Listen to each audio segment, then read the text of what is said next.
하나님의 말씀은 다니엘서 9장 24절 말씀입니다.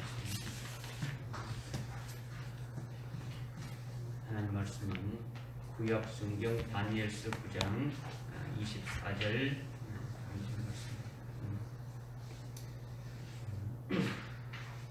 제가 공독에 올리겠습니다. 70주가 내 백성과 내 거룩한 도성에 정해졌나니 허물을 끝내고 죄들을 종결시키며 죄악의 화해를 이루고 영원한 의를 가져오며 그 환상과 예언을 봉인하고 지극히 거룩한 이에게 기름 부으려 함이라. 아멘. 아멘.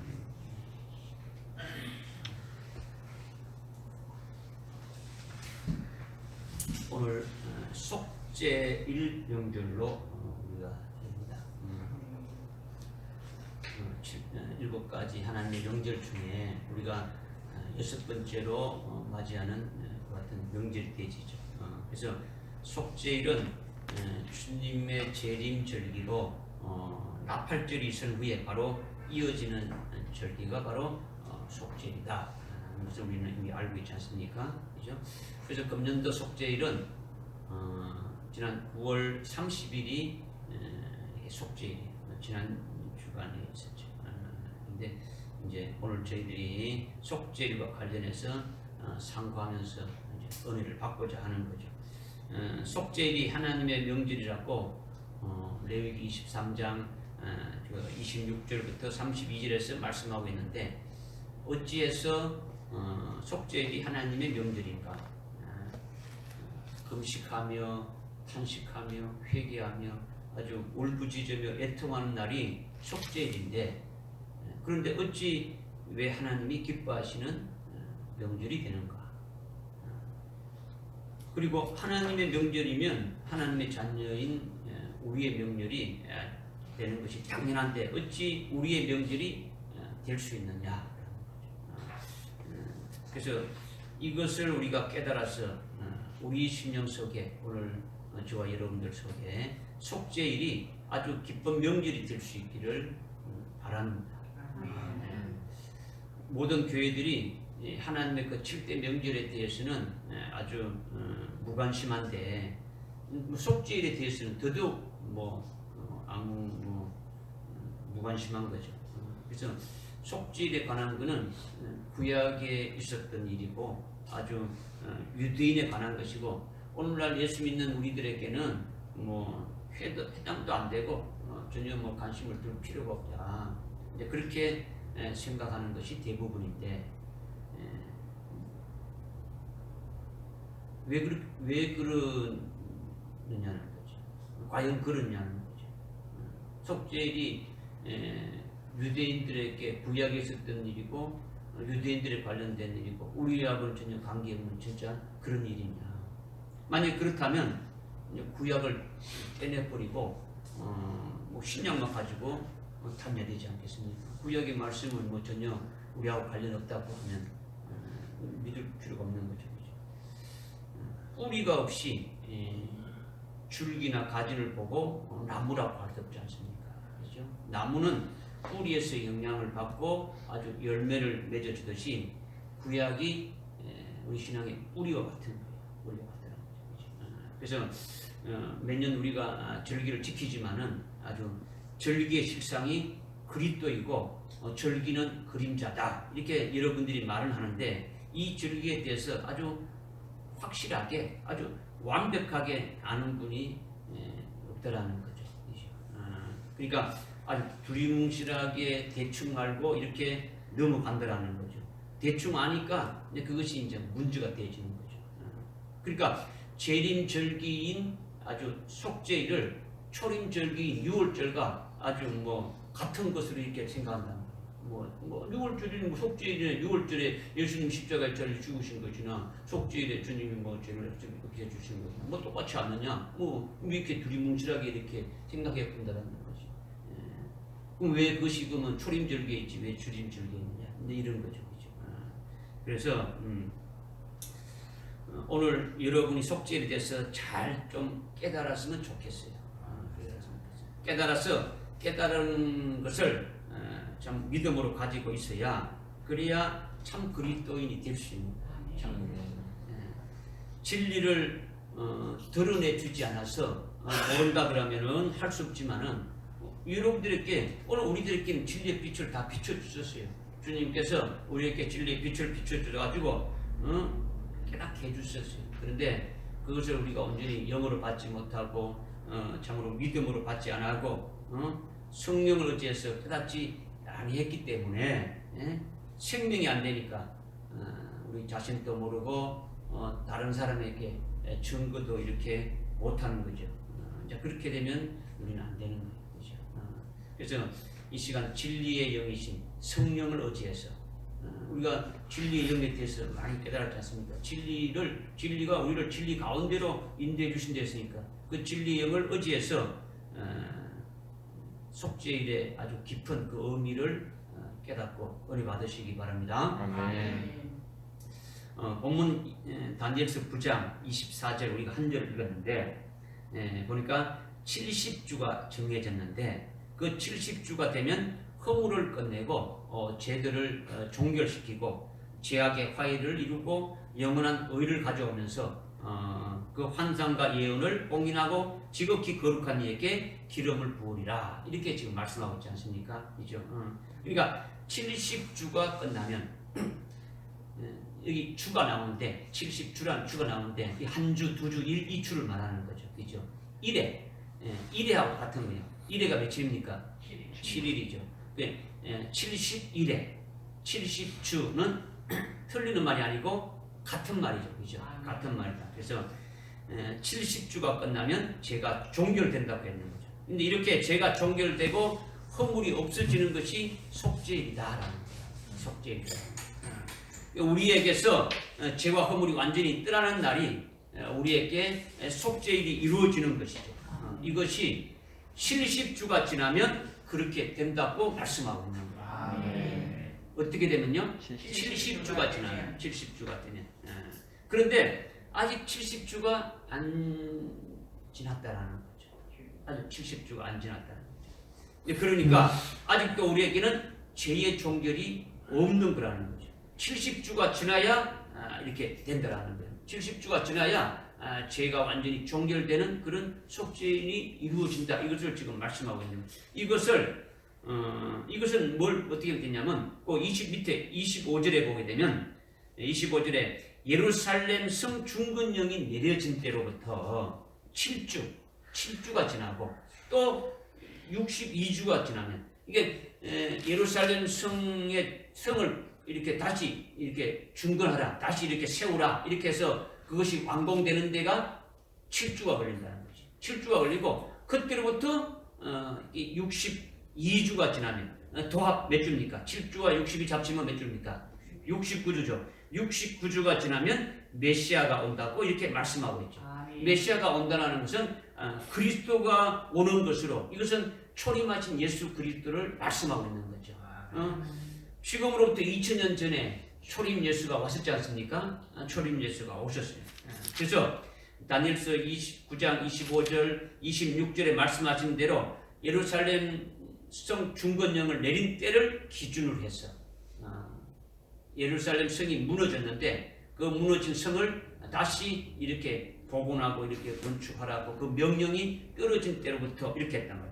이거는 뭐 지금 다니엘서 여기 9장에 뭘 말하냐면 다니엘서는 이스라엘이 그 유다죠. 지금 북쪽 이스라엘은 이미 그 BC 722년에 아수르에게 완전히 망해가지고 없어져 버리고 남쪽에 있는 유다가 뭐 유다를 통틀어서 그냥 이스라엘 하지 않습니까? 그죠? 유다가 바벨론에 완전히 어떻게 합니까?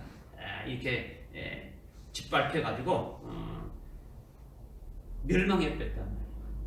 그래서 그때 예루살렘과 예루살렘 성전이 완전히 부서진 거예요.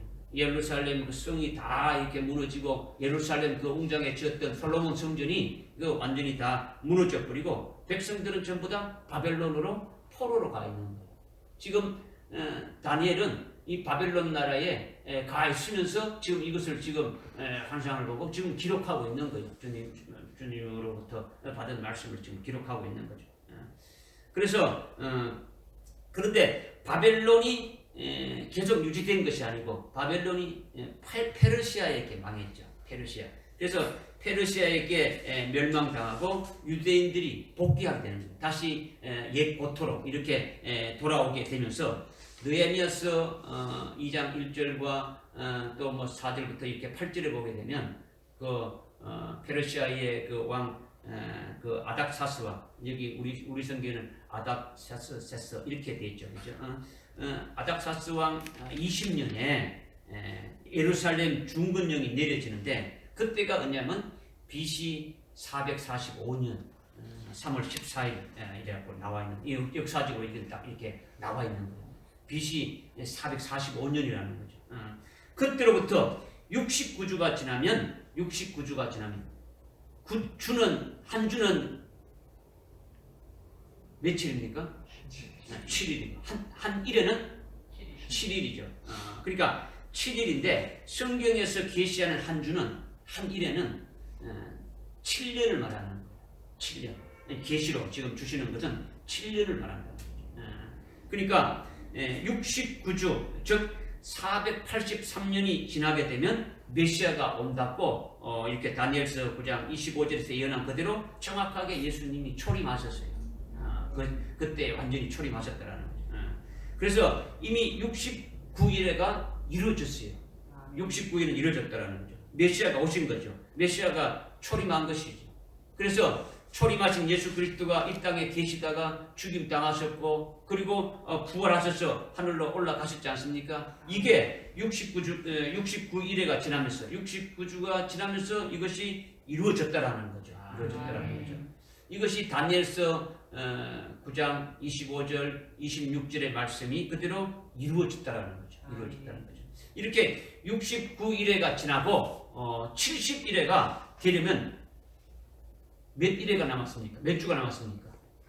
한 주 남았죠. 69주는 다 이루어졌는데 그 24절에서 70주가 되면은 죄들이 완전히 종결된다 했는데 69주는 이렇게 지나가서 이제 70주가 되려면 한 주가 남았다라는 거예요. 근데 남은 한 주가 바로 이어지는 것이 아니라 69주가 끝났으면 거기서 바로 이어져가지고 한 주가 이어져가지고 이렇게 되는 것이 아니라 장차 기간으로 그 26절에서 이어져서 말씀하고 있는 것이 어떻게 말씀하고 있냐면 또 장차 올 그 통치자의 백성이 도성과 성소를 파괴하고 그 끝은 아주 홍수로 뒤덮일 것이고 전쟁의 끝에는 아주 황폐함이 정해졌다. 이렇게 지금 26절 하반절에서 말씀하고 있죠. 그죠? 그러니까 69일에가 끝난 후에 즉 메시아가 초림한 후에 남은 한 일회가 바로 이어져 가지고 바로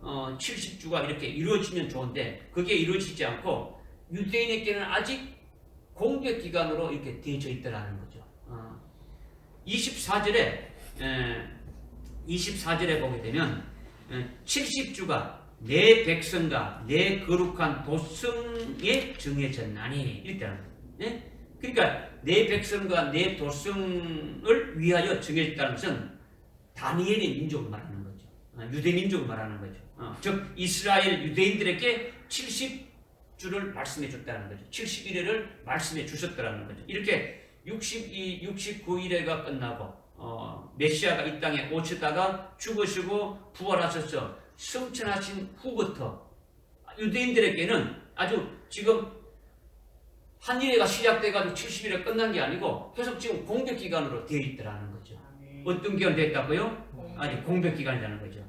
이스라엘에게는 이 기간이 공백 기간인데 그러나 이방인들에게는 이렇게 초림하신 예수 메시아가 와서 끊어진 때가 몇 주가 지났다고요?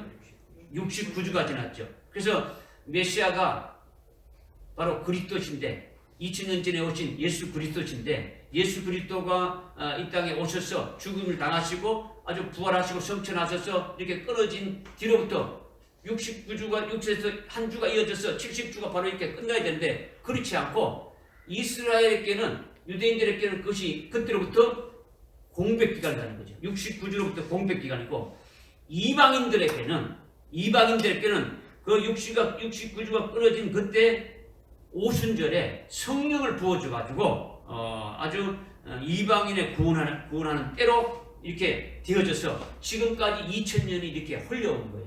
2000년이. 그죠?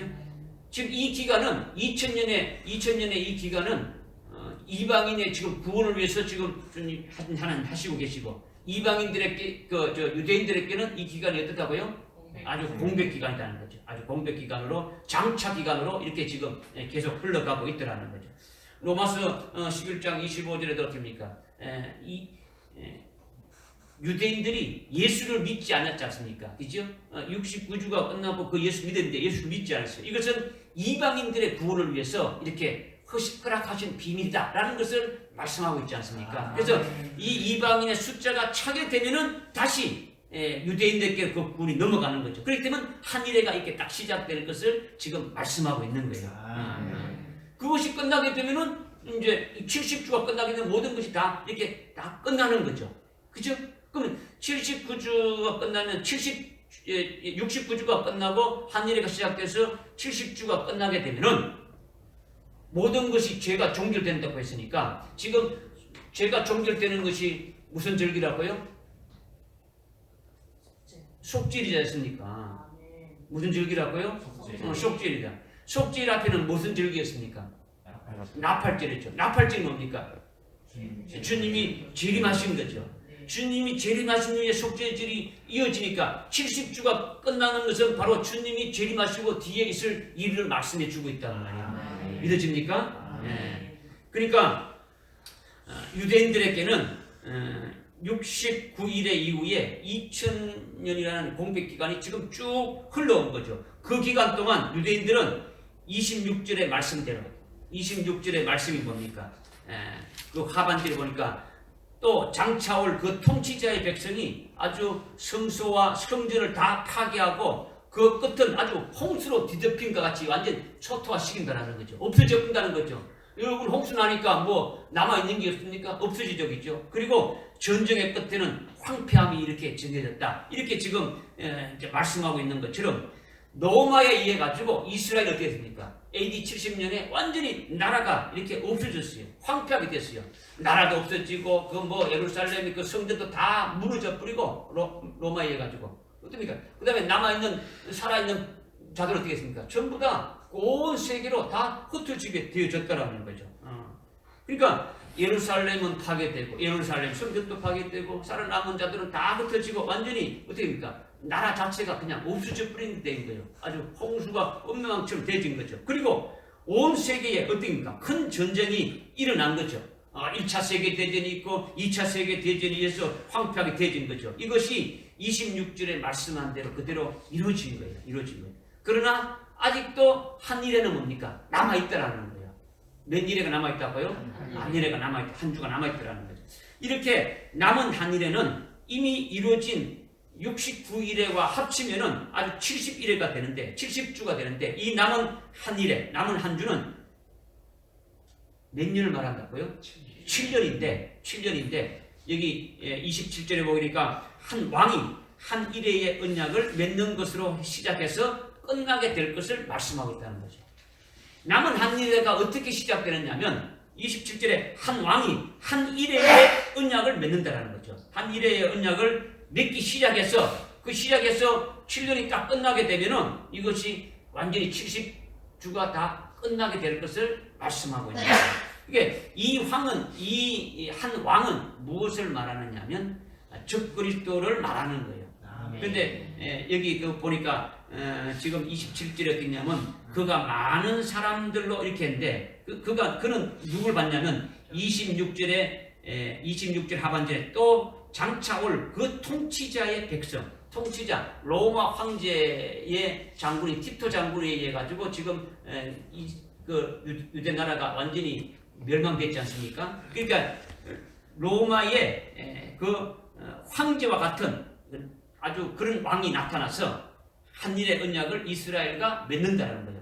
이거는 완전 이스라엘을 완전히 짓밟아 버리고 그렇게 했던 그와 같은 것인데 이는 적그리스도를 이렇게 지금 말씀하고 있는 거죠. 그래서 그 한 일회가 끝나게 되면 70일회가 끝나게 되고 그렇게 되면 주님이 재림하시게 되고 그때 허물이 끝나고 죄들이 종결되어진다. 이것을 지금 말씀해 주고 있는 거죠. 다시 말해서 예루살렘 중건령이 내린 때로부터 69일에는 이미 끝나서 메시아가 오셨다가 가셨고 그리고 그때로부터 이스라엘 유대인들에게는 아주 공백 기간으로 있어가지고 계속 이렇게 오다가 적그리스도가 등장해가지고 이스라엘과 한일의 언약을 맺게 되는데 그 한일의 언약인 7년이 이렇게 끝나게 되면은 70일회가 끝나게 되어진다. 이것을 지금 말씀하고 있는 거야. 이렇게 69일에 더하기 한일을 하게 되면 70일회가 이렇게 끝나게 되는데 그때 다니엘서 9장 24절에 말씀이 이루어진다는 거예요. 70일회가 다 끝나게 되면 뭐가 이루어진다는 겁니까? 네? 그렇죠. 그리스도의 재림이 이루어진다는 거예요. 다 끝나니까 재림이 이렇게 되는 거죠. 재림하신다는 것은 다니엘서 9장 24절에서 어떻게 말씀하고 있냐면 영원한 의가 나타난다 이렇게 말하고 있죠. 영원한 의가. 영원한 의는 그리스도 한 분만이 의로우신 거예요. 우리는 의가 아니죠. 그리스도가 의죠. 그러니까 이렇게 영원한 의가 나타나고 지극히 거룩한 이에게 기름을 부음이 있다 이렇게 하죠. 그리스도가 재림하시는데 만왕의 왕으로 재림하시는 거예요. 만왕의 왕으로. 그러니까 왕으로 오신다는 거예요. 그러니까 왕에게 기름 붓는 거죠. 왕을 세운다는 거죠. 왕을 세운다는 거죠. 그러니까 초림하신 그리스도는 고난 받으시고 죽으러 오셨지 않습니까? 그죠? 그러나 재림하신 그리스도는 죽으러 오시는 것이 아니고 만왕의 왕으로 오시는 거예요. 만왕의 왕. 믿어지십니까? 네. 그러니까 재림하신 그리스도가 만왕의 왕으로 기름 부음을 받고 그리스도의 왕국을 세워서 온 세계를 어떻게 합니까? 그리스도의 왕국으로 이렇게 직접 통치하는 거죠. 통치한다는 거죠. 이것을 여러분이 믿으셔야 되는 거죠. 이거 믿어야 돼. 이거 지금까지 뭐 우리가 계속 말씀을 상고해서 알고 있지 않습니까? 이게 주님의 재림이라는 거죠. 주님 재림이라는 거죠. 거룩한 분이신 예수님이 재림하실 때에 기름 부어서 만왕의 왕으로 그의 왕국을 통치하신다는 거죠. 그리고 그분은 영원한 의가 되셔가지고 의가 거하는 새로운 세계가 펼쳐진다는 거예요. 뭐가 거하는? 의가 거하는. 여러분들 베드로후서 3장 10절에 보게 되면 우리는 의가 거하는 새하늘과 새 땅을 기다린다 이렇게 나오지 않습니까? 이 모든 것이 다 없어져 버리고 의가 통치하는, 의가 거하는 그 의는 추상적인 의가 아니고 어떤 개념적인 게 아니라 존재, 인격적인 의를 말한다는 거예요. 그러니까 주님이 통치하는 그 나라가 의로 통치하는 거죠. 그죠? 그것을 그런 의가 거하는 새로운 세계가 펼쳐진다는 거죠. 그러니까 지금은 의가 있습니까? 없습니까? 지금은 교회 안에서만 의로 통치하는 거죠. 주님이 우리의 왕이 되셔가지고 영적인 왕으로서 우리를 지금 통치하는 것뿐이지 세계 각 나라가 의로 통치되는 것은 아니라는 거죠. 지금 뭐 사람들이 통치하지 않습니까? 미국에는 트럼프가 하고 중국 시진핑하고 한국에는 문재인 대통령이 하고 사람이 한단 말이에요. 통치한다는 거죠. 예수님이 통치해야 의가 통치하는 게 되어진다는 거죠. 의가 통치하는 거다라는 거죠. 믿으십니까? 네. 그러니까 70일이 끝나면 뭐가 이루어진다는 겁니까? 주님의 재림하신다는 거죠. 70일이 끝나면 뭐가 이루어진다고요? 주님이 재림하신다는 거죠. 재림하시는 것을 다니엘서 9장 24절에서 영원한 의가 이렇게 나타나고 거룩한 이에게 기름 부음이 있다고 말씀하시는 거죠. 그것이 주님의 재림을 가리킨다는 거죠. 할렐루야. 그런데 70일회가 끝나면 주님의 재림만을 말씀하는 것이 아니라는 거죠. 70일에 끝나면 주님의 재림하신다, 재림하는 다 끝난다. 이것만 말하는 것이 아니라는 거죠. 24절에서 어떻게 말하고 있습니까? 허물이 끝나고 죄가 종결된다라는 거예요. 주님이 재림하심으로 인해 가지고 속죄일이 이루어진다라는 거예요. 속죄일이. 즉 허물이 완전히 없어져 버리고 죄가 종결된다는 거죠. 이것이 다니엘서 9장 24절에서 지금 말씀해 주고 있는 거예요. 그렇다면 우리가 지금 예수님을 그리스도로 믿고 있는데 그 예수님이 초림하신 그 예수님이 초림하신 그 계시는 뭘 기준으로 했습니까? 예수님이 2000년 전에 초림하셨지 않습니까? 그죠? 초림하신 것은 무엇을 계시로 우리가 알 수 있었습니까? 예루살렘 복원. 예. 이 예루살렘성 중건령이 이렇게 내릴 때, 복원하라는 중건령이 내려진 그때로부터 시작되어진 거죠. 아멘. 그죠? 아주 정확하게 주신 거예요. 정확하게 주셨단 말이에요. 바벨론에 의해서 예루살렘 성이 완전히 무너지고 아주 예루살렘 성전이 이렇게 파괴되었고 유대 백성들은 아주 죽임을 당하고 남은 자들은 바벨론으로 이렇게 포로로 이렇게 잡혀갔는데 그 후에 예루살렘 성 중건령이 이렇게 내렸더라는 거죠. 그때로부터 69일회가 끝나면 69일회가 지나면 메시아가 오신다. 메시아가 초림하신다. 이것을 예언했다라는 거죠. 그래서 그때로부터 정확하게 이루어져 가지고 메시아로 오신다는 예수 그리스도가 초림하셨다라는 거죠. 초림하셨다는 거죠. 그래서 이방인들은 그를 메시아로 우리의 구주로 그리스도로 이렇게 믿고 있지 않느냐라는 거죠. 그러면 그리스도가 메시아가 오신다. 메시아가 오신다는 그 초림하시는 그 주님에 대해서는 정확하게 이렇게 말씀하셨다면 그 다음에 그 그리스도가 또 어떻게 한다는 겁니까? 재림하신다고 말씀하고 있지 않습니까? 그죠? 그 재림하시는 것은 언제 재림하시느냐라는 거죠. 언제 재림하시냐? 그리스도가 재림하시는 재림 계시가 시작되는 것이 뭐냐? 이거는 오늘 우리가 조금 전에 우리가 상고했지 않습니까? 그죠? 재림하시는 것은 27절에서 한일의 언약이 체결되면서 한 왕이 이렇게 나타나서 이스라엘과 한일의 언약을 맺게 되면은 한 주의 언약을 맺게 되면은 그때부터 7년이 시작되어진다는 거죠. 남은 7년 그 한일의 언약이 시작되면 그때부터 그러니까 언약을 맺는 날로부터 7년이다라는 거죠. 믿어집니까? 네. 그래서 시작돼서 주님 재림 계시가 시작되어지는 거죠. 그로부터 7년이 딱 끝나게 되면은 주님이 재림하신다라는 거죠. 아멘. 70주가 다 끝나게 되니까. 그러니까 주님이 재림이 이루어지면 나팔절이 이루어지면 곧 뭐가 이루어진다는 겁니까? 주님의 재림이 이루어졌다면 70주가 돼서 주님의 재림이 있었다면 나팔절이 이루어졌다면 그 뒤에 뭐가 이루어지는 겁니까? 속죄일이 이루어지는 거죠. 속죄일이 이루어지는 거죠. 이제 무슨 말씀인지 잘 깨달아집니까? 여러분들이 깨달아요. 지금 무엇을 말씀하는 건지 왔다 갔다 하면 안 되죠. 그죠? 지금 이 정도 쉽게 여러분들을 이렇게 말씀드리면 이해가 돼야 되는 거죠.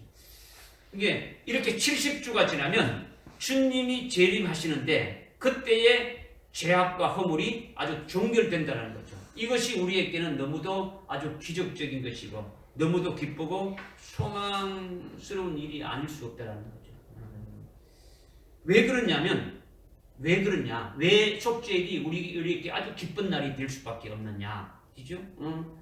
우리에게 모든 죄가 종결이 딱 되어지는 것이 왜 우리가 기쁜 일이냐라는 거죠. 지금 저나 여러분은 예수를 믿고 믿음 생활하는 것은 아주 우리 육신의 몸을 오직 말씀과 성령으로 이렇게 복종시키지 않습니까? 어떻게 하든지 예수를 믿는 믿음으로 살려고 하고 믿음으로 열매 맺으려고 하고 아주 성령으로 어찌하든지 성령으로 이렇게 살려고 하지 않습니까?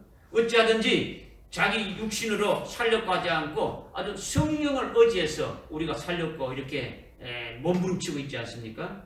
그래서 말씀과 성령으로 우리의 육신을 이렇게 쳐서 아주 말씀에 복종시키고 아주 성령에 어떻게 복종시켜서 오직 예수를 믿는 믿음으로 살렸고 우리가 몸부림치고 있고 오직 성령에 이끌려서 살렸고 지금 매일 우리가 신앙생활 하려고 그렇게 하고 있지 않습니까? 그렇기 때문에 우리는 늘 뭐와 싸우는 겁니까? 죄와 싸우는 거죠. 죄와 싸우는 거죠. 그리고 어둠의 세력들과 싸우는 거죠. 마귀의 그 새끼들과 싸우고 악한 귀신, 악한 영들과 이렇게 싸우는 것이 계속되어지는 거죠. 그러니까 우리는 현재 날마다 영적 전투를 하고 있는 거예요. 영전을 지금 하고 있단 말이에요. 그죠? 그렇기 때문에 늘 뭡니까? 우리는 긴장하고 늘 믿음 안에서 아주 그런 영적 전투를 하면서 이겨나가야 되는 거예요. 계속 죄와 싸우면서 나가야 된다는 거죠. 이렇게 우리는 끊임없이 악한 세력이 죄를 짓도록 하는 그 역사 속에서 이렇게 넘어지지 않도록 어떻게 합니까? 그렇게 하면서 싸우면서 계속 지금 우리가 신앙생활을 하고 있는 게 그런 모습이라는 거예요. 그렇지 않습니까? 오늘날 우리가 죄와 싸우는데 죄가 뭡니까? 죄라는 것은 예수를 믿지 않고 예수와 관계없이 사는 것이 죄라는 겁니까? 그렇죠? 예수와 관계없이 예수를 믿지 않는 것이 죄고 예수와 관계없이 살아가는 것이 죄라는 거죠. 예수를 믿는 믿음으로 살지 않는 것은 전부 다 죄라는 거예요. 죄라는 거예요. 교회를 나오건 교회를 나오지 않건 관계가 없는 거예요. 교회를 나와도 예수를 믿는 믿음으로 하지 않는 건 다 죄인 거예요. 죄라는 거죠. 그리고 하나님의 말씀과 주님의 말씀을 믿고 그 말씀대로 살지 않고 자기 뜻대로 자기 생각대로 사는 것이 다 죄라는 거예요. 다 죄라는 거죠. 이런 것이 많습니까? 적습니까? 얼마나 많습니까? 없어요? 왜 대답이 없습니까? 막 입을 꾹 다물고 있습니까? 그냥 말씀을 해도 여러분들이 주고받는 게 있어요.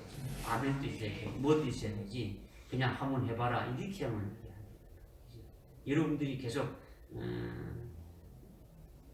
앞에서 목사의 말로 들으면 안 돼요. 목사라고 말하니까 뭐 한번 두드려 보라는 것 때문에 안 되죠. 하나님이 여러분들에게 나에게 주시는 말씀을 받는다면 여러분들이 그렇게 받으면 안 되죠. 그러니까 우리가 아무리 기도도 하고 기도를 많이 하고 아주 성령의 충만함을 받았대도 제 문제가 해결되지 않는다는 거죠. 이것은 우리가 아주 아담의 후손으로 이렇게 육신으로 살기 때문에 육신을 통해서 죄의 역사는 계속 되어지는 거예요. 우리가 육신을 입고 있을 동안은 그 죄가 항상 있게 되어지는 거죠. 그러니까 오늘 우리는 성령에 의해서 인도함 받아야 하며 성령에 의해서 아주 감화 감동 받으면서 살아가야 되는 거예요. 그렇지 않으면 우리는 제 가운데서 살아갈 수밖에 없는 거죠. 그러니까 우리가 성령으로 깨닫는 게 뭐냐? 우리가 오늘 성령을 통해서 우리가 신앙생활하면서 깨닫게 해주는 것이 뭐냐면 그리스도 예수의 사람들, 예수를 믿는 사람들이 그리스도이지 않습니까? 여러분이 그리스도인이라면 그리스도에게 속한 자들이니까 날마다 믿음으로 여러분의 그 육체를 십자가에 죽여야 된다는 거예요. 죽여야 된다는 거예요. 갈라디아서 5장 24절에 그리스도에게 속한 자들은 그 믿음으로 자기의 그 육체와 함께 정과 욕심을 십자가에 못 박았다 이렇게 말씀하고 있지 않습니까? 그죠? 이게 그리스도에게 속한 자들이라는 거예요. 이게 속한 자. 자기의 정욕과 자기의 욕심과 자기의 그 모든 육적인 것 이런 것이 십자가의 믿음으로 계속 못을 박아서 이렇게 처형되어야 된다는 거예요. 사도 바울과 같은 아주 영적으로 상당히 아주 신령한 하나님의 종이지만은 그가 어떻게 고백했습니까? 나는 날마다 죽는다. 그는 날마다 죽는다고 했지 않습니까? 이것은 사도 바울이 우리보다 또 시원찮아서 그렇게 말하는 겁니까? 여러분이 사도보다 더 훌륭합니까? 훌륭하다고 자신있게 말할 사람은 한 사람도 없지 않습니까? 12사도 중에 사도 바울이 가장 아주 모범적이고 아주 이방인의 사도로서 이방인의 그 교회의 참된 교리의 기둥을 다 세웠지 않습니까? 로마서로부터 쫙 해가지고 모든 것을 딱 우리가 정립했지 않습니까? 그렇다면 우리는 사도 바울보다도 더 날마다 죽는 자가 되어야 되는 거예요. 사도 바울도 날마다 죽는다고 했으면 우리는 사도 바울보다 더 못하다면 더 우리는 그렇게 되어져야 된다는 거예요. 뭐가 죽어야 하느냐? 그리스도께 속한 자들은 육체와 함께 그 정과 욕심과 이 모든 것들을 믿음으로 십자가에 처형되어져야 된다는 거예요. 그런데 처형되었는데 아직도 살아있는 게 많이 있잖아요. 우리는 날마다 주님의 십자가에 이렇게 처형되었다고 하지만은 살아있는 게 많다는 거죠.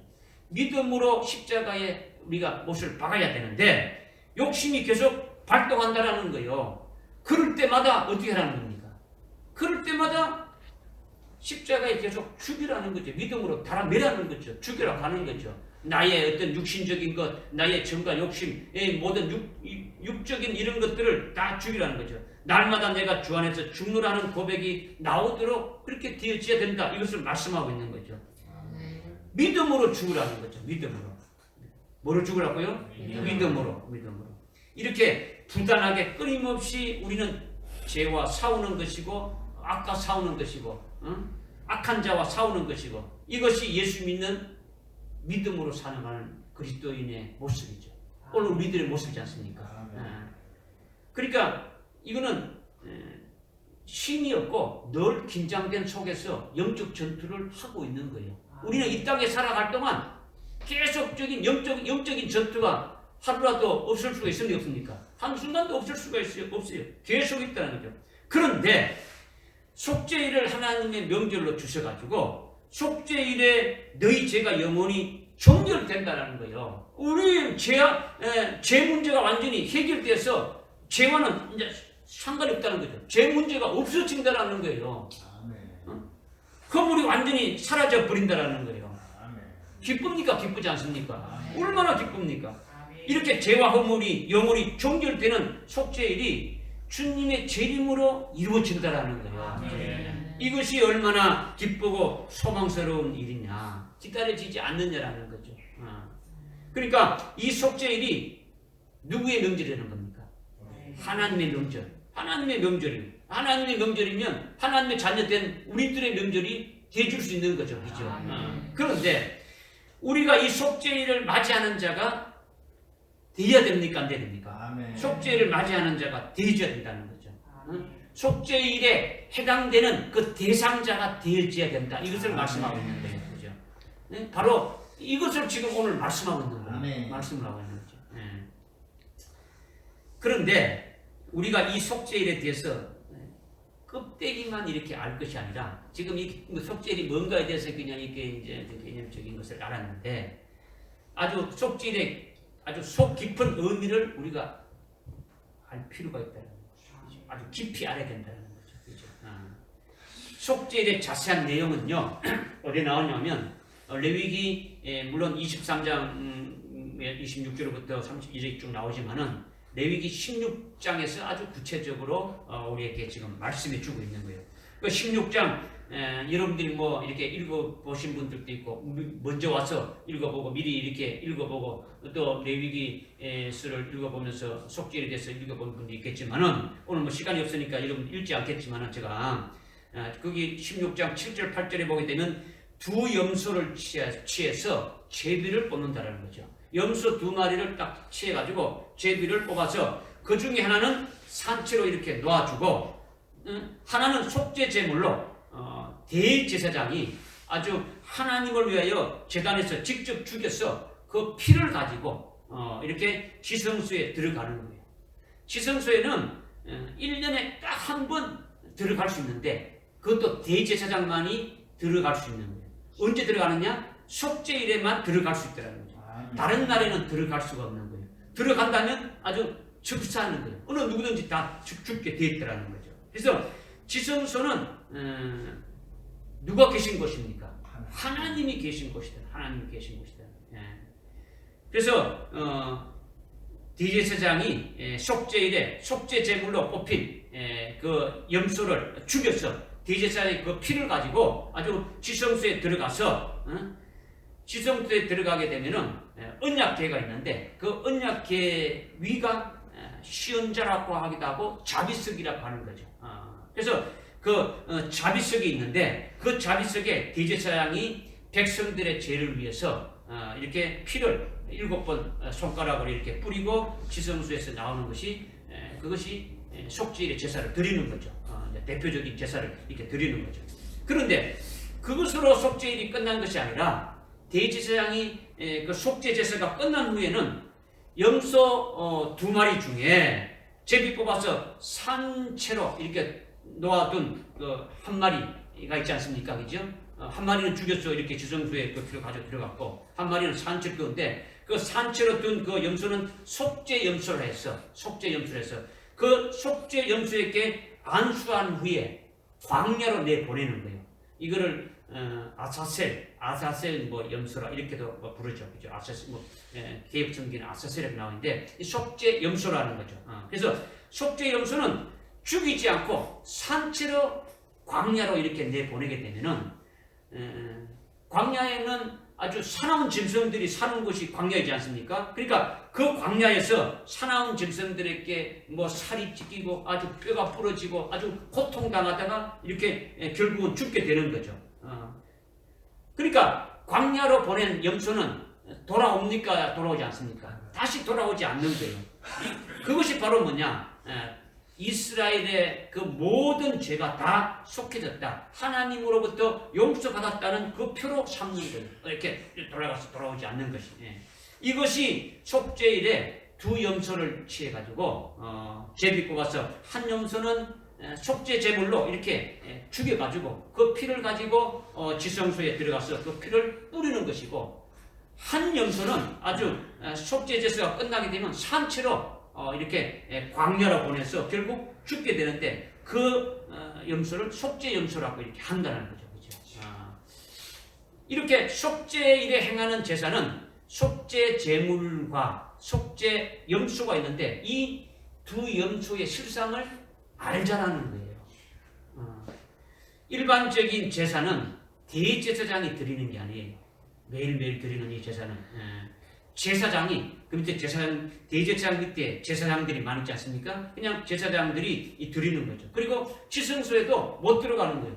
지성소에 들어가면은 아주 즉사하게 되어 있는 거예요. 그래서 오직 1년에 한 번 아주 속죄일에 대제사장이 지성소에 들어갈 수 있는데, 그것도 들어가기 전에 어떻게 되느냐? 먼저 자기 몸을 아주 정결케 하는 제사를 드린 후에, 자기를 정결케 하는 제사를 드린 후에, 그 다음 백성들의 그 죄를 위해서, 백성들의 그를 거룩하게 하기 위해서 염소 한 마리를 죽여서 그 피를 가지고 지성소에 들어가서 제사를 드린다라는 거죠. 이것이 아주 특별한 거지 않습니까? 그리고 그 다음 그 제사를 드린 후에 산채로 놓아둔 속죄 염소를 이렇게 가지고 살아있는 그 염소를 속죄 염소라고 칭하지 않습니까? 아사셀이라고 칭하는데, 속죄 염소를 칭하는데 그 염소를 어디로 보낸다는 겁니까? 광야로 보내서 결국 이렇게 찢겨 죽임을 당하게 한다라는 거죠. 이것이 레위기 16장에서 하고 있는 말씀이라는 거죠. 이 말씀이 깨달아집니까? 이것을 믿는다면 뭘 믿어야 하느냐면, 이 염소를 믿으라는 것이 아니라 절기의 실상이 뭐라 했습니까? 예수 그리스도를 했으니까 두 염소의 실상이 예수 그리스도라는 거죠. 속죄 제물의 실상도 예수 그리스도시고 속죄 염소의 실상도 예수 그리스도다, 이렇게 말씀하고 있는 거예요. 믿으십니까? 네. 예수님이 속죄 제물의 실상이라는 것은 대제사장이 아주 백성들을 위해서 속죄 제물의 염소를 죽여서 그 피를 가지고 아주 지성소에 들어가서 자비석에 이렇게 피를 뿌린 것이 바로 예수님이 피 뿌림으로 인해 가지고 우리들의 모든 죄를 속죄하는 것을 말씀하고 있다는 거죠. 믿어집니까? 그것이 실상인 것을 보라는 거죠. 깨달으라는 거예요. 그러면 산채로 광야로 이렇게 보내진 속죄 염소 역시 실상이 누구라는 겁니까? 예수 그리스도라는 거죠. 그런데 실상이 예수 그리스도신데 왜 속죄 염소의 실상이 예수 그리스도시냐는 거죠. 이렇게 뭐 염소를 죽여서 피를 뿌렸다. 이거는 그럼 좀 이해하는데, 속죄 염소, 살아있는 염소를 갖다가 이렇게 광야로 보내서 이렇게 죽여, 이것이 왜 예수 그리스도시냐? 이것이 이제 깨닫기가 어려운데 우리가 좀 깨닫더라는 거예요. 광야로 내보내진 염소가 결국은 사나운 짐승들에게 아주 살이 찢겨지고 아주 뼈가 부러지고 아주 상하게 되고 결국 고통받다가 죽임을 당하듯이, 예수님이 공생의 기간 동안, 예수님이 이 땅에 오셔서 살아가는 동안 아주 속죄 염소와 같이 아주 고난받고 채찍받고 수욕당하고 많은 핍박과 조롱을 받으시고 결국은 십자가에 달려 죽임을 당했지 않습니까? 아멘. 이것이 바로 광야에 보내진 속죄 염소의 실상이 바로 고난받으신 예수님을 가리킨다라는 거예요. 아멘. 뭘 받으신? 고난받으신 속죄 염소가 광야에 가서 고난받고 결국은 찢겨져 죽임받았듯이 주님이 이 땅에, 예수님이 이 땅에 오셔서 아주 고난받고 하여튼 모든 그 핍박과 아주 수욕과 아주 결국은 십자가에 달려 죽으시기까지 받으신 그 모든 실이 속죄 염소가 광야에서 나가 죽은 것 같이 주님이 그렇게 하신 것을 가리킨다는 거죠. 고난받으신 예수님을 가리킨다는 거예요. 다시 말해서 예수님이 도살당할 양으로 여김을 받았다. 이렇게 시편 44편 22절에서 말씀하고 있는데 이것이 바로 광야로 보냄받은 속죄 염소와 같다는 그 실상을 말씀하고 있는 거예요. 예수님이 도살할 양으로 여김받았다는 것은 광야로 보내져서 아주 고통받고 아주 죽임당하는 그 속죄 염소와 같이 되었더라는 거예요. 그러니까 속죄 염소의 그 실상이 바로 예수 그리스도라는 거예요. 아멘. 할렐루야. 아멘. 이렇게 속죄 제물과 속죄 염소의 실상이신 그분이 이제 재림하시게 되면 이 속죄일이 이루어진다라는 거예요. 아멘. 속죄 제물의 실상이신 예수 그리스도, 속죄 염소의 실상이신 그 예수 그리스도가 이제 재림하시게 되면은 속죄일이 이루어진다는 거죠. 속죄일에 우리의 죄가 어떻게 된다는 겁니까? 종결된다는 거죠. 없어진다는 거죠. 그죠? 예? 속죄일에 우리 죄가 종결되는 것은 바로 뭐냐? 우리를 부활시킨다는 거예요. 아멘. 우리 몸이 부활되는 것이 죄와 영원히 없어지는 거예요. 없어지는 거예요. 부활의 몸은 혈육의 몸이 아니에요. 혈육의 몸이 아니죠. 이 몸은 예수님의 영광된 몸과 같이 아주 부활의 아주 영체로 아주 바뀌어지는 거죠. 이것이 바로 주님이 재림하심으로 속죄일이 이루어지게 될 것을 말씀해 주고 있는 거죠. 그러니까 속죄일이 무슨 절기 다음에 있는 겁니까? 나팔절 절기 다음에. 나팔절 어떤 절기입니까? 주님이 재림하시는 거죠. 그죠? 재림하신 후에 있게 될 절기가 바로 속죄일이라는 거죠. 믿어집니까? 아멘. 근데 우리가 혈육의 몸으로 지금 있을 때는 죄와 싸우고 죄로 인해 가지고 넘어지기도 하지만은 부활체가 되면은 죄하고는 완전히 관계가 없어지게 되어지는 거예요. 죄가 영원히 종결되어지는 거예요. 그리고 부활체가 되면은 허물이 없어지는 거예요. 허물은 완전히 떠나고 만다라는 거죠. 이것이 바로 나팔절에 주님이 재림하실 때에 첫째 부활하여서 주님과 함께 하늘에서 공중으로 내려오는 자들이 속죄를 맞이하는 자들이다라는 거예요. 아멘. 대상이 나왔죠. 속죄일을 맞이하는 대상이 육체를 가진 자가 아니라는 거죠. 어떤 자들입니까? 부활의 몸, 주님과 똑같은 부활의 몸을 입은 자들이라는 거죠. 주님이 나팔절에 이렇게 재림하실 때 그 주님과 함께 온 자들이 이 속죄일을 맞이할 수 있는 자가 되어진다는 거예요. 그들의 죄악을 영원히 종결시키는 것이 이루어지는 거예요. 이것이 속죄일의 실상이신 그 주님이 재림하셔서 속죄일에 우리에게 이루어지게 될 일이라는 것을 말씀해 주고 있는 거예요. 깨달아집니까? 믿어집니까? 이제 여기까지 믿어졌다면 이제 조금 더 이제 구체적으로 또 이제 조금 깨달아야 되겠죠. 여기까지 깨달았다면 이제 그렇다. 예수님만 그렇다. 이게 되지 않습니까? 예수님만 그런 게 아니고 이것이 누구의 명절입니까? 우리의 명절 되지려면 우리가 그러면 어떻게 되지는가를 분명히 또 말씀해 주고 있다는 거예요. 마지막으로 말씀드리는 것은 히브리서 13장에 있는 말씀이에요. 속죄일이 자기에게 이루어지는 자는 속죄일이 이미 자기에게 이루어지는 대상으로 나팔절을 통해 가지고 이미 부활의 몸을 입은 자라는 거죠. 그러니까 속죄일이 자기에게 이루어지는 자는 어떤 자라는 겁니까? 속죄일이 자기에게 이루어지는 대상은 나팔절을 통해 가지고 이미 뭘 입은 자라고요? 부활의 몸을 입은 자라는 거죠. 아멘. 부활의 몸을 입은 자. 지금까지 순교한 자들, 지금까지 순교한 자들이 주님 오실 때에 부활하죠. 아멘. 앞으로 있을 환난 날에 그때 예수를 믿는 그 믿음의 정조를 인해 가지고 아주 순교하게 될 자들이 그들이 또 주님이 재림할 때에 부활하게 되어지는 거죠. 믿습니까? 안 믿습니까? 아멘. 이들이 속죄일을 맞이하는 자들이라는 거죠. 아멘. 아벨로부터 지금까지 쭉 내려오면서 순교한 자들이 주님이 재림할 때에 부활하게 되지고 환난 날에 믿음의 정절을 지키면서 또 순교하게 될 자들이 어떻게 됩니까?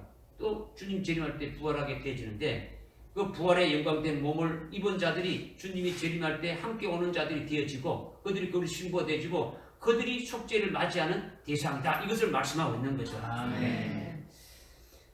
그러나 주님 재림할 때에 부활하지 않는 자는 속죄를 맞이하는 자가 아니라는 거죠. 뭐 하지 않는 자? 부활하지 않는 자. 주님이 재림할 때 부활하지 않는 자는 속죄를 맞이할 수가 없다라는 거예요. 예수를 믿는데 순교하지 않아서 아주 신령한 몸, 아주 그 영체로 부활하지 아니하고 휴거로 재림하시는 주님을 맞이하는 자는 부활입니까? 부활이 아닙니까? 부활이 아니요. 그건 부활이 아니죠. 부활이 아니지. 휴거한 자는 부활체가 아닌 아주 육체 그대로 주님을 맞이하고 천년왕국의 백성으로 있다가 천년왕국이 끝날 때 또 한번 배반할 수 있는 일이 있습니까? 없습니까? 이 일이 있을 수 있다는 거죠. 그 요한계시록 20장 7절에 말씀하고 있단 말이에요. 그죠? 그러니까 그들에게는 속죄일과 관계가 없는 거예요. 속죄일과 관계가 없는 거예요. 또한 예수를 믿어도 배도하는 자들은 뭐 속죄일과 관계가 없는 거예요. 전혀 관계가 없는 거죠. 무슨 말씀인지 깨달아집니까? 네, 깨달아야 거죠. 하여튼 순교한 자들이 주님 재림 시에 때 부활하게 되고 하늘에 속한 몸을 입기 때문에 속죄일의 죄가 종결된다라는 거예요. 하늘에 속한 몸이니까. 부활한 자들은 어디에 속한 몸입니까? 하늘에 속한 몸이지 않습니까? 하늘에 속한 몸이니까 죄하고는 상관없다는 거죠.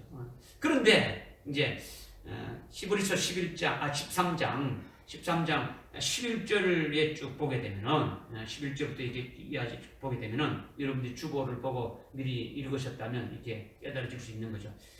속죄일에 대제사장이 속죄 제물의 피를 가지고 백성들을 거룩하게 하려고 지성소에 들어가는데 뭐만 가지고 들어간다고요? 대제사장이 지성소에 들어갈 때 뭘 가지고 들어간다고요? 예? 제물의 피를 갖고 간다는 거죠. 속죄 제물의 피를 가지고 간다는 거죠. 피를 들고 가는데 그러나 제물된 그 짐승의 몸, 죽였던 짐승의 몸은 어떻게 하느냐? 진영 밖에서 태운다고 말씀하고 있어요. 레위기서 16장에서 읽어봤으면 여러분들이 그렇게 알고 그 다음에 여기 히브리서 11장, 13장 11절에도 그렇게 말씀하고 있단 말이에요. 그런데 12절에 이와 같이 예수님이 그렇게 되셨다 이렇게 말씀하고 있는 거예요. 11절에 그렇게 말씀하시고 그것이 바로 뭐냐? 예수님이 그렇게 되셨다라는 것을 말씀하고 있다는 거죠.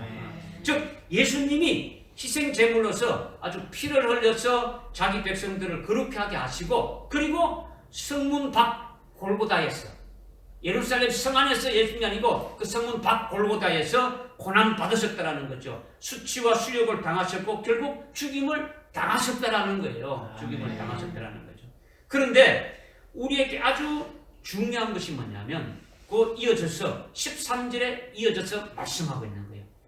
11절 말씀을 깨달았고 12절 말씀을 깨달았지 않습니까? 그 다음에 13절 말씀을 우리에게 주시는 거예요. 그것이 뭐냐면 우리도 이렇게 나와 있지 않습니까? 우리도 어떻게 말하고 있다고요?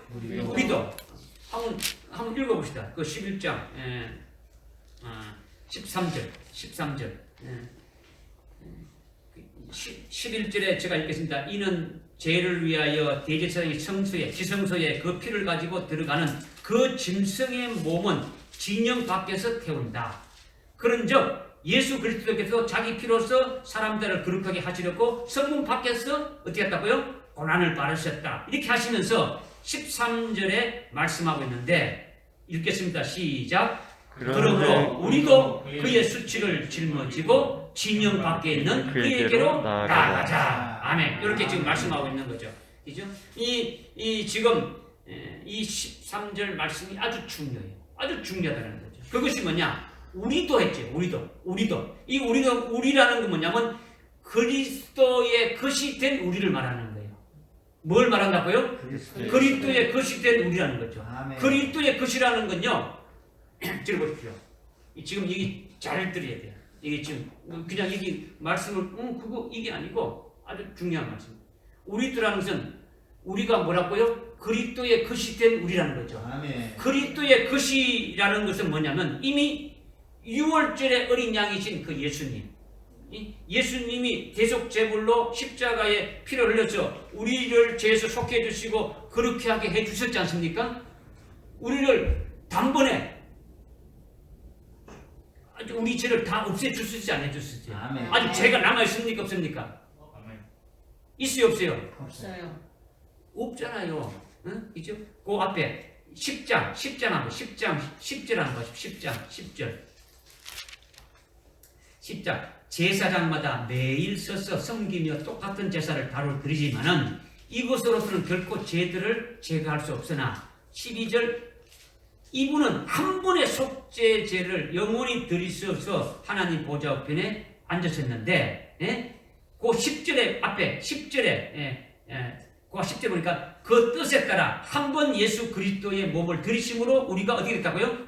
거룩하게 되었다. 11절에는 제사를 드려가지고는 죄를 없이 할 수 없는데 매일 드려서 죄를 없이 할 수 없는데 예수 그리스도는 한 번 죄를 자기 몸을 들이심으로 말미암아 우리가 어떻게 됐다고요? 거룩하게 됐다는 거죠. 10절에 한 번 예수님이 죽으심으로 말미암아 어떻게 됐다고요? 우리가 아주 거룩하게 되어졌다라는 거예요. 응?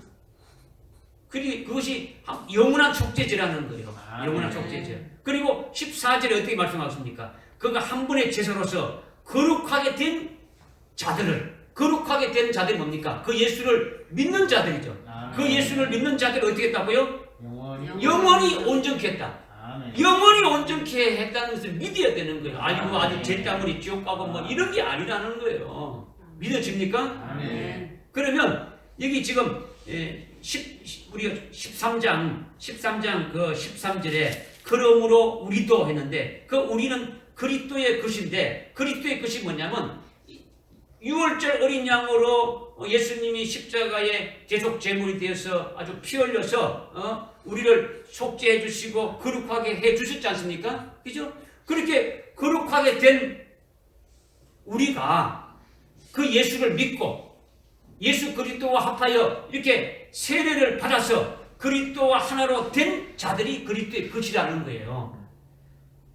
그리스도의 것이 된 자를 말한단 말이에요. 아멘. 여러분이 그냥 가방 들고 왔다 갔다 하는 걸 말하는 게 아니고 그냥 말로만 예수 믿는다는 게 아니고 나는 나의 옛사람이 완전히 다 죽어져 버리고 예수 그리스도의 것이 된 자를 말한다라는 거예요. 아멘. 그러니까 그렇게 그리스도의 것이 된 우리라는 거예요. 한마디로 말한다면 6월절이 내한테 이루어진 거예요. 그 예수 믿는 거예요. 그 다음에 무교절이 나한테 이루어진 식상이 믿어진 거예요. 그 다음에 초실절이 다 내진 거예요. 그 다음에 오순절이 내진 거예요. 성령을 통해서 그리스도와 하나가 딱 되게 해주신 것을 완전히 믿어버리는 거예요. 그래서 그렇게 된 자는 성령에 의해 가지고 아주 완전히 그리스도의 것으로 살아가게 되니까 끝까지 주님을 따라가니까 결국은 나팔절에까지 참여하는 자가 되어지는 거예요. 아멘. 그렇게 되어지는 자가 족질에 들어가지 않습니까? 아멘. 그러면 여기서 우리는 그렇게 주님을 속죄에 참여하는 자가 되어지려면 성문 밖에 그렇게 자기 몸에 고난받으신 그 주님께로 나아가는 자가 되어져야 된다라는 거예요. 믿으십니까? 아멘.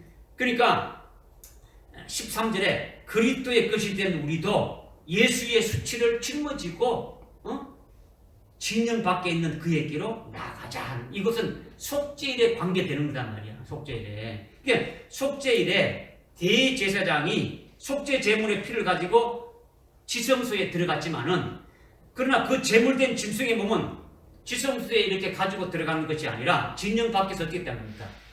태워뺐단 말이야. 진영 밖에서 완전히 태웠다는 거죠. 이와 같이 예수님이 피 흘려서 우리를 속죄하시고 거룩하게 했을 뿐만 아니라 예수님이 성문 밖에서 그 몸이, 그 육체가 어떻게 됩니까? 아주 고난받고 핍박받고 아주 능욕받고 아주 수욕을 당하고 조롱까지 받고 죽임을 당했지 않습니까? 이와 같이 그리스도를 믿고 그리스도의 것이 된 우리도 예수의 수치를 짊어지고 진영 밖에 있는 그 길로 나가자는 거예요. 아멘. 진영 밖으로 나가자는 것은 광야로 보내진 속죄 염소와 같은 거예요. 주님이 이 땅에서 사신 그 삶이 아주 고통받았지 않습니까? 들어보십시오. 이 지금 성문 밖이라고 하는 건요, 이걸 잘 성문 밖이라는 것은 이렇게 의미할 수 있는 거예요. 예수님이 예루살렘 성문 바깥에 있는 골고다에서 십자가에 달려서 죽임을 당했지 않습니까? 그래서 온갖 고난, 고통, 그 수욕을 다 받으시고 십자가에 결국 죽임을 당하신 것을 말씀할 수 있는 것이고, 하늘나라에서 떠나온 자체가 뭡니까? 이 세상에 떠나온 자체가 뭡니까? 고난이요. 하늘나라 그 성 밖에 나온 것이 세상으로 온 거예요. 그렇죠? 우리가 하나님의 대사로 하나님의 하나님의 뜻을 이루시기 위해서 이 땅에 우리가 보냄받은 자로 왔다면 우리는 하나님 뜻대로 살아가는 자가 되어질 것을 말씀하고 있는 거예요. 믿어집니까? 네. 그러니까 예수님이 피 흘려서 우리를 속죄하고 거룩하게 했을 뿐만 아니라 예수님이 성문 밖에서 그 몸과 그 육체가 아주 고난받고 핍박받고 능욕받고 죽임받았듯이 우리도 그 주님의 그 수치를 짊어지고 주님께로 나아가는 자가 되어야 된다. 이것을 말씀하고 있는 거예요. 이것을 좀 구체적으로 더 말씀하는 뭐냐면 골로새서 1장 24절의 말씀입니다.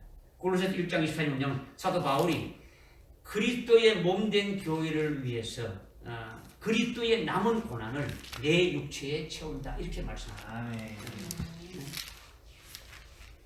그리스도가 못다한 고난이 있는 게 아니라 주님이 교회를 세워가지고 교회를 통해서 이루시는데 교회를 위해서 이렇게 주님이 교회를 통해서 이루시는 일을 하다 보게 되면 어떻게 됩니까? 고난받고 핍박받고 그런 것이 따라오지 않습니까? 이것을 사도 바울이 뭡니까? 자기 몸에다 어떻게 됩니까? 채운다고 이렇게 말씀하고 있는 거죠. 이것이 광야로 보내진 속죄 염소와 같다는 거죠.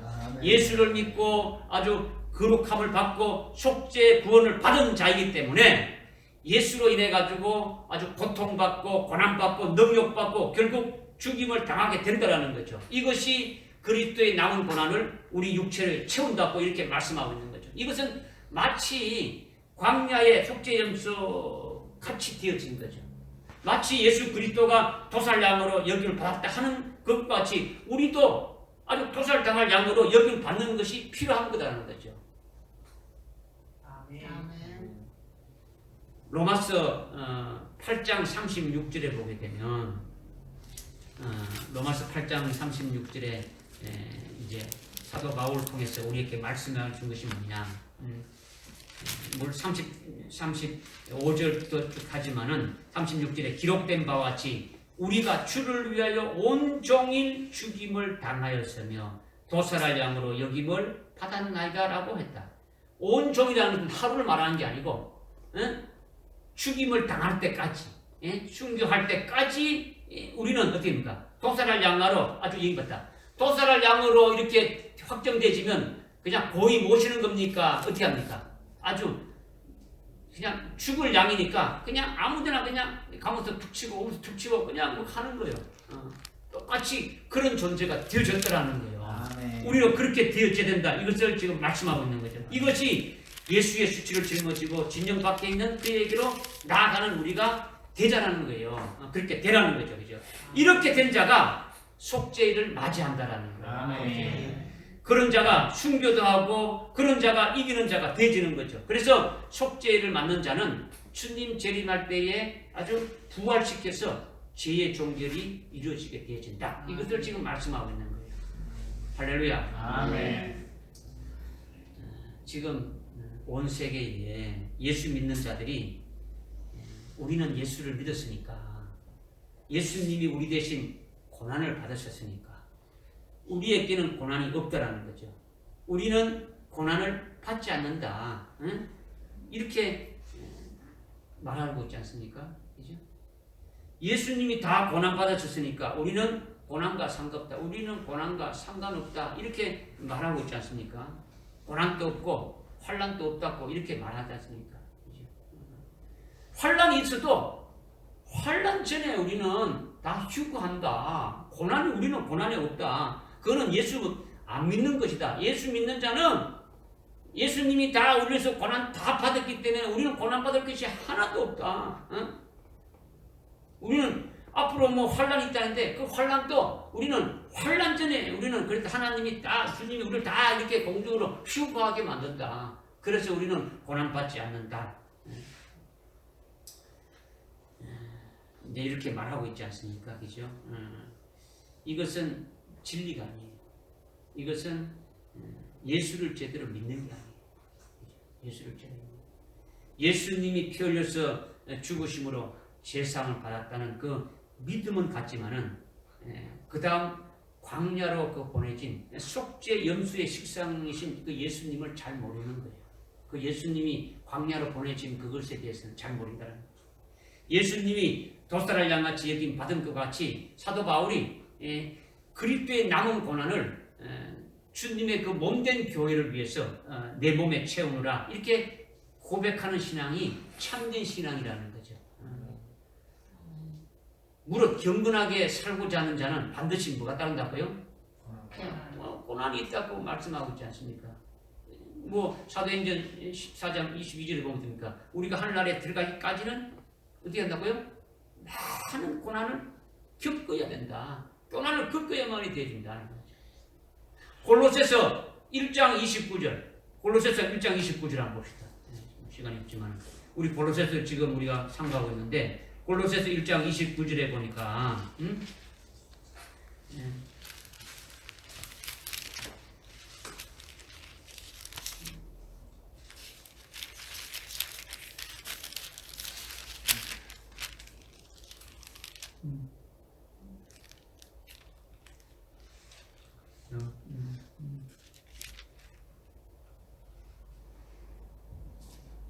골로새서가 아니고